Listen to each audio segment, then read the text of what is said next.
What's going on, teams? It's your commissioner here with your Week 9 recap. So last week I opened up the chance for you to change your team name since we let Darren change his team name.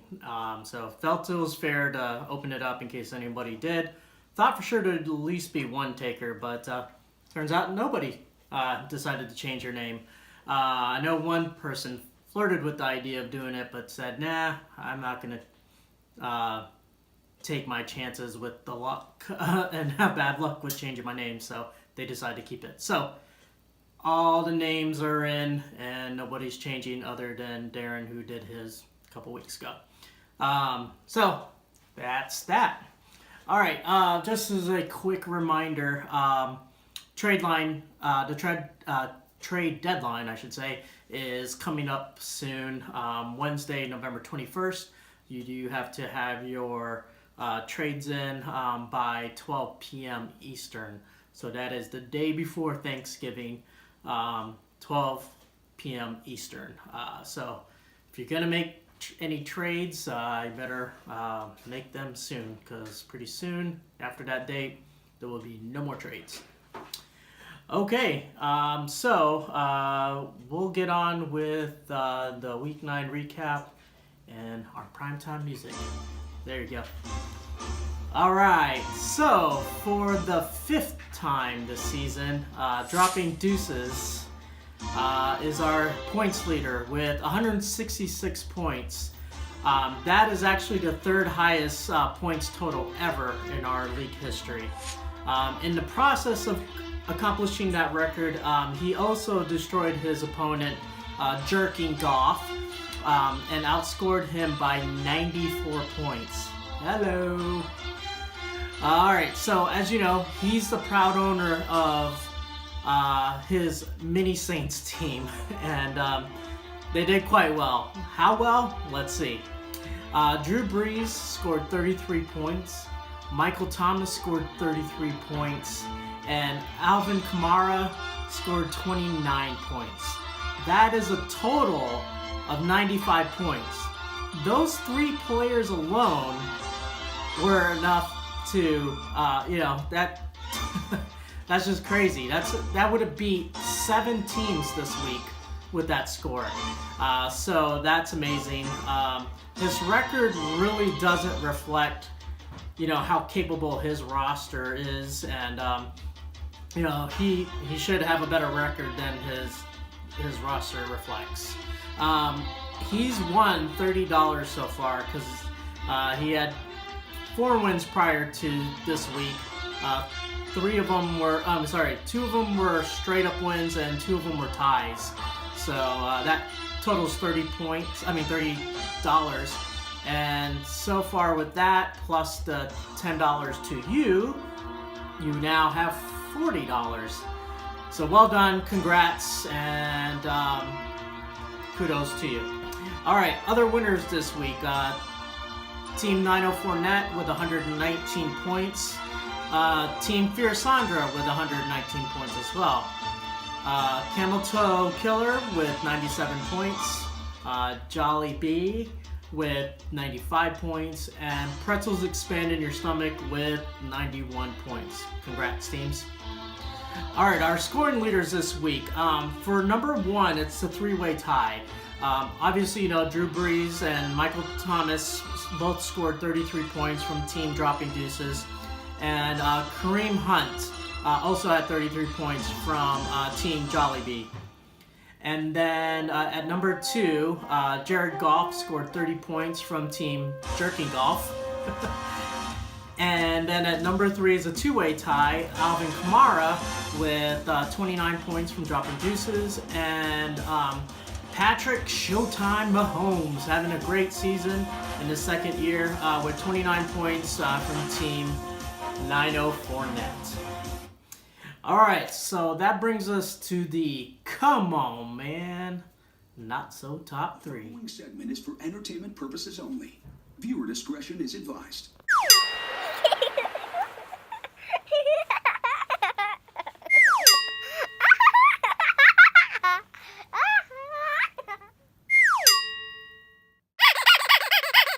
All right, at number 3, calling out, and this not so top 3 list this week is pretty much the pink plate people. So everyone that's in the running.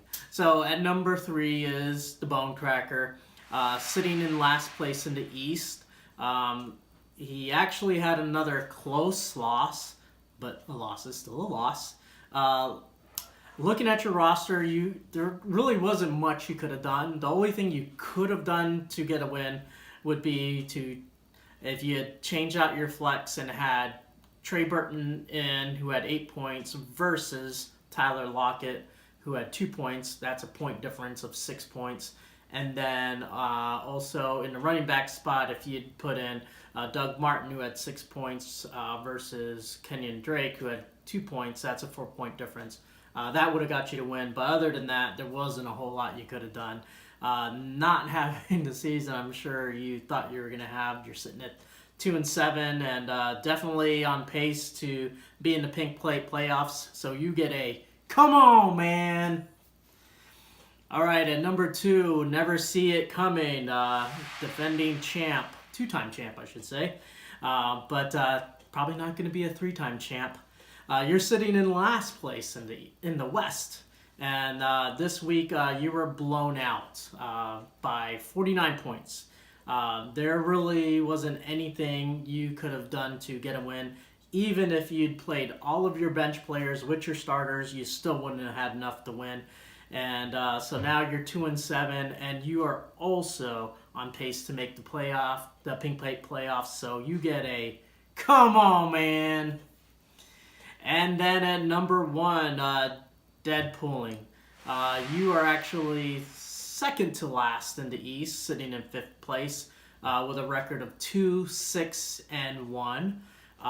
But I'm calling you out, and you're number 1 on this week's Come On Man list because you only scored 56 points this week. Really? You only had 3 players that actually had double-digit scores, and your bench nearly outscored your starters, 51-56. You're literally a tie away from being at the bottom with the Bone Cracker. Never see it coming, and you're just not having a good season either, and you're definitely looking like you're going to be in the pink plate playoffs as well, so you get a come on, man, as well. This week, I actually have 2 unhonorable mentions, calling out Jared Goff, just because you got blown out by 94 points. That's, granted, you were up against this week's points leader who scored really, really high, but you really didn't score very high in addition to that. So 94 points difference, you get a. And then me, the Dagonizer 2.0, I failed to start Tevin Coleman, who actually had a good game and scored 27 points, which, had I started him, would have got me the win. So I give myself a... Okay. All right. This week 10, I'm calling out 3 particular matchups. I know most of the season I've called out 2, but this week there are really 3 good matchups. Let's see. I'm going to highlight Jollibee, who's sitting at 8-1, versus Dropping Deuces, sitting at 4-3-2. Calling that one out because obviously Dropping Deuces has the capacity of having a really high ceiling as far as scoring, and Jollibee, because he's the top place team in the league, so that should be a good matchup. Also highlighting a 904 net who's sitting at 6-3 versus the Camel Toe Killer sitting at 5-4. Both have had moments of high scoring, so we'll see what happens here. And then the third one I'm going to highlight is Pretzels Expand in Your Stomach sitting at 6-3 versus Me, the Dakinizer 2.0, also sitting at 6-3. That should also be a good matchup. So that is it for your Week 9 recap. Good luck in Week 10. This is your commissioner. I am off to warmer weather and going on vacation with my lovely wife, her sister, and her new beau. And so we're out. Deuces. Catch you next week.